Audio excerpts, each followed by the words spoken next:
เจียงแดงโดยพระผันพระท่อง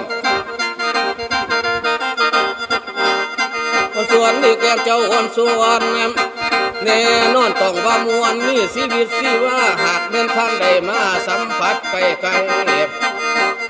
เที่ยวเมืองบาเจียงแน่นอนท่านต้องได้ของใหญ่ของดีสุดสวยงามอีหลีแม่น้ำตกต้นตาด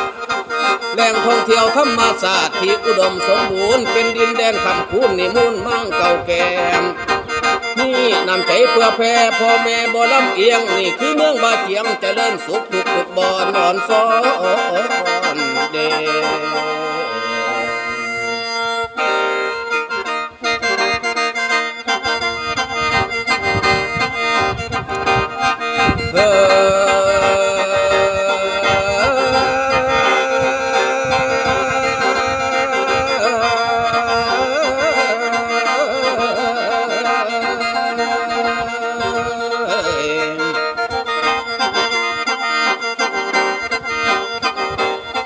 อ่อนเกินอ่อนซ้อนหลายเด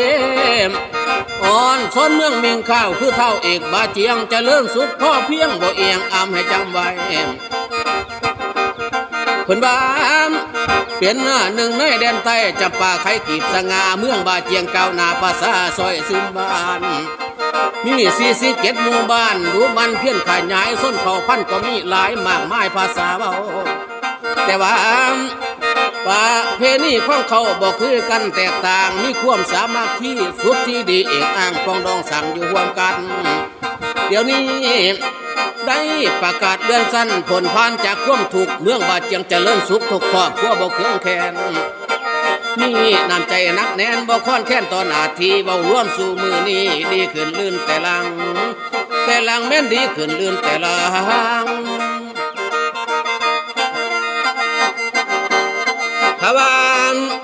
ถ้าเบาถึงเส้นทางแต่เหนือเมื่อไต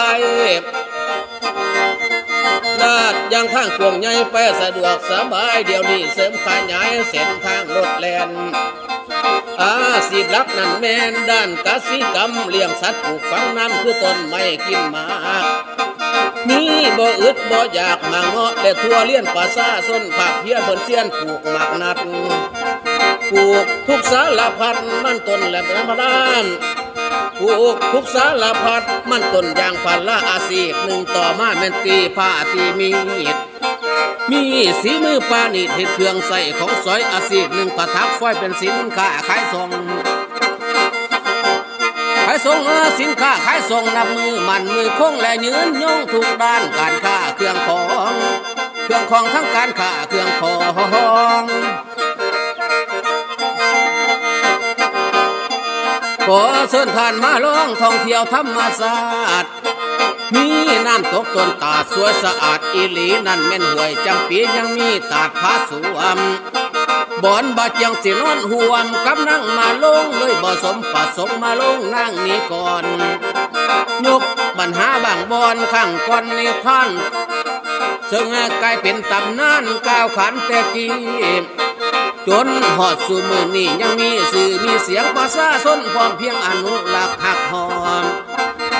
อนุรักษ์หักหอมวนกระดักกระดอนิทานเข้าเก่าหลังนิทานเข้าเก่าหลัง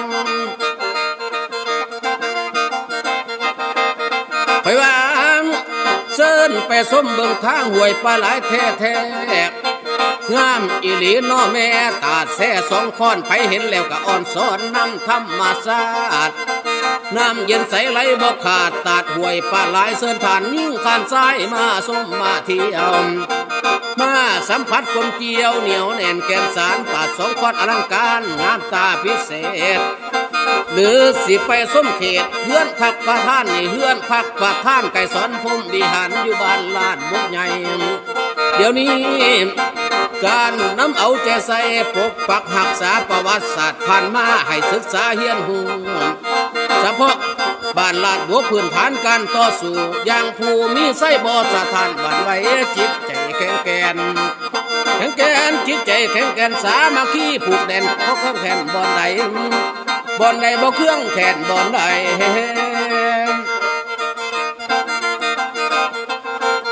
จากนี้ สำนักงานปกครองเมืองเพิ่นตั้งอยู่ใกล้ๆไผเบิ่งก็งามตาเป็นศูนย์กลางน้ำผ้าทุกเวียกงานขยันใดเบิ่งแหนสโมสรกระปุกไว้หอประชุมกว้างใหญ่เมืองบ้าเจียงเพิ่นได้น้ำใสอย่างสบายโอ้ยน้ำใสอย่างสบายงามหลายไปทั่วทุกบ่อนบ่เหมือนแต่ก่อนแล้วเมืองบ้าเจียงภาษาทุกขอพร้อมเพียงสร้างเมืองบ้าเจียงเจริญสุขก้าวไปอกแห้งแข่งขันกันเหตุจนมีผลสำเร็จด้านสุขอนามัยยุติการขายสะสายสะดวกสบายหายความกังวลดีหลายล้นอยู่พื้นฐานภาษาชนมีผลได้ลื่นเก่าบ่วันและเท่าไผก็เว้าว่ามวลหลายเด้อไผก็เว้าว่ามวลหลายแสนสะดวกสบายเส้นน้องอ้ายมาเที่ยวบ้าเจียงเด้อ